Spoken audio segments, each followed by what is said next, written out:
atakwambia kwamba wengi atakufanya vizuri sawa, lakini mwambie kijana wako awe makini, maana kwa hiki kitu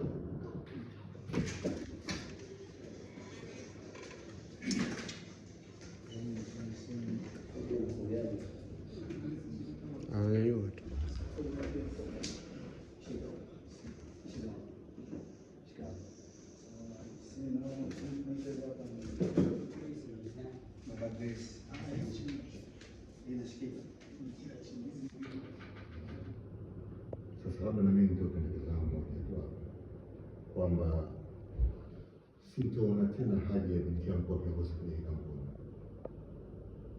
kwa kuwa Chris yupo na anatarajia kufunga ndoa na mwanangu.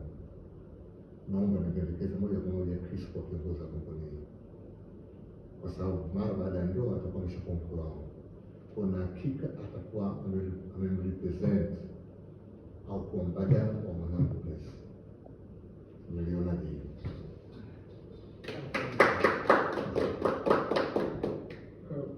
Mimi niseme tu nashukuru sana kwa heshima kubwa hii ambayo nimepatia.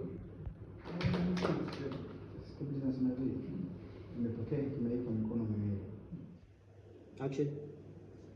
Kwa muda huu sioni tena umuhimu wa mwanangu kwa kiongozi wa kampuni hii. Najua wengi wanajiuliza kwa nini, lakini kwa sababu Chris anatarajia kufunga ndoa na binti yangu Grace, so nimpendekeze tu Chris kuwa kiongozi wa kampuni hii, kwa sababu atakuwa amesimama kama mkuu wao, lakini pia atakuwa ndio mbadala wa binti yangu Grace.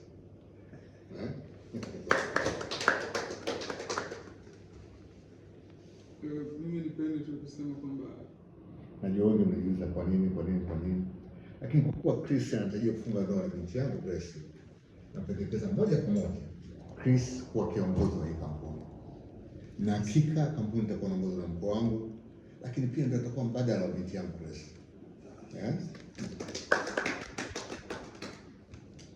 nipende tu kusema shukrani sana. Nimepokea hekima hii kwa mikono miwili, hivyo ni waahidi makubwa kwenye kampuni. Nimepokea hekima hii kwa mikono miwili kwenye kampuni.